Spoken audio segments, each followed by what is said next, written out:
Hello everyone, welcome to update by Aniket YouTube channel. दोस्तों, आज आप सभी के लिए मैं लाया हूं सब इंस्पेक्टर टेलीकॉम भर्ती के बारे में अपडेट।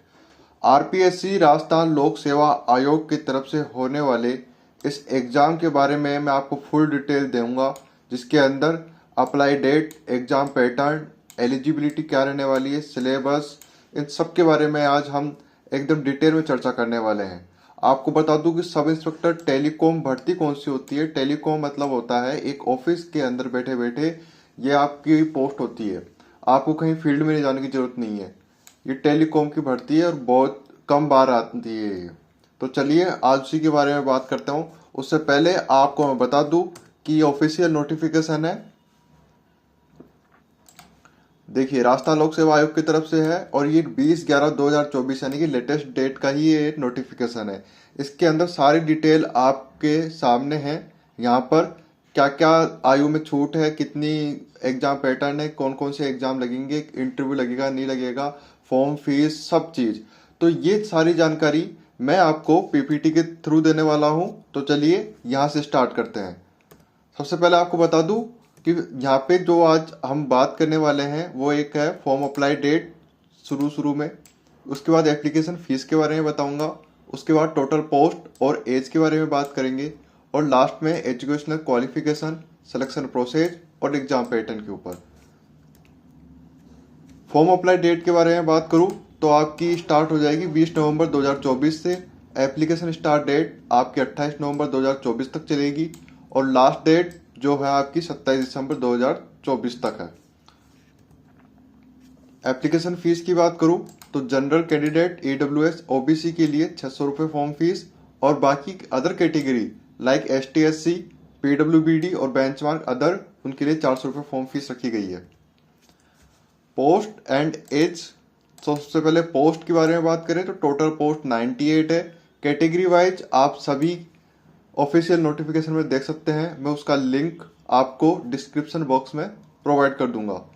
एज के बारे में बात करें तो 1 जनवरी 2025 को आपकी मिनिमम एज 20 ईयर रहने चाहिए और मैक्सिमम एज 25 ईयर्स। तो 20 से 25 एज वालों के लिए है। और ओबीसी, एसटी, एससी उनके लिए हमेशा की तरह 3 साल की छूट और एसटी, एससी वालों के लिए 5 साल की छूट। ऑफिशियल वेबसाइट आपके लिए ये रही जहां से आप फॉर्म फीस या फिर फॉर्म अप्लाई करेंगे।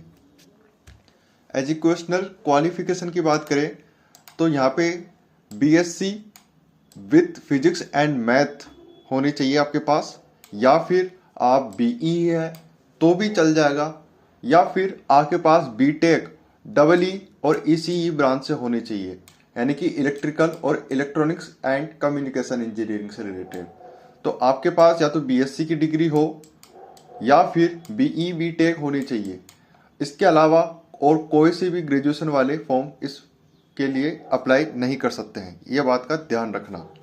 सिलेक्शन प्रोसेस की बात करें हम तो आपका सबसे पहले रिटर्न एग्जामिनेशन होगा। उसके बाद आपकी physical efficiency taste like running, दौड़। उसके बाद आपका ये जो फिटनेस होते हैं जैसे कि छाती नापना और भी अदर, और फिजिकल स्टैंडर्ड टेस्ट, इंटरव्यू होएगा, फिर उसके बाद डॉक्यूमेंट वेरिफिकेशन और लास्ट में आपका मेडिकल। इन 3 चीज़ों में 3 स्टेप में आपके लिए सिलेक्शन प्रोसेस है। आपके लिए यहाँ पे एक चीज़ बता दूँ, ये नोट है एक तरीके से कि the commission shall not recommended candidates who have secured less than 36% marks in interview and 45% aggregate. इसका मतलब क्या है कि इंटरव्यू के अंदर 36% मार्क्स से अगर कम है तो वो एलिजिबल नहीं होएगा इस भर्ती के लिए। इसके अलावा एंड 45% एग्रीगेट। एग्रीगेट मतलब कि आपका रिटन एग्जामिनेशन, फिजिकल और इंटरव्यू, इन तीनों के अंदर 45% से लेस देन है या कम है तो आप इसके लिए यहाँ पे एलिजिबल नहीं रहोगे, आप पास नहीं हो पाओगे। इतनी बात समझ में आ गई। चलिए एग्जाम पैटर्न के बारे में बात कर लेते हैं। एग्जाम पैटर्न आपके यहाँ पे 2 सब्जेक्ट होंगे, जनरल हिंदी और जीके जीएस। इसके अलावा मैथ, साइंस और कुछ नहीं होएगा। जीएस मतलब जनरल साइंस से आगे, उसके अंदर मैथ, इंग्लिश, अदर सब्जेक्ट नहीं होंगे। तो जनरल हिंदी 2 घंटे का पेपर होगा, 200 मार्क्स। इसी तरीके से जीके और जीएस 2 घंटे का पेपर होगा, 200 मार्क्स। और टोटल कितने हो गए, 400 मार्क्स का आपका पेपर होगा। ठीक है, यहाँ पे ये ऑफिशियल नोटिफिकेशन का मैंने एक कटिंग भी लगा दी है। Thank you everyone for watching this video. आप इस चैनल को सब्सक्राइब करना, ऐसी ही भर्ती अपडेट के बारे में मैं लाते रहता हूँ। और इसके अलावा मैं आपको ये भी बताऊंगा आगे जाके कि एज रिलैक्सेशन में किस किस को छूट मिल रखी है, क्योंकि ये भर्ती लेटेस्ट 2007 में आई थी। उसके बाद क्या ये नियमों में परिवर्तन किया गया है, तो उसके लिए आप इस चैनल को जरूर सब्सक्राइब करना। और भी आपकी कोई क्वेरी हो, कोई क्वेश्चन हो, तो आप कमेंट बॉक्स में पूछ सकते हो।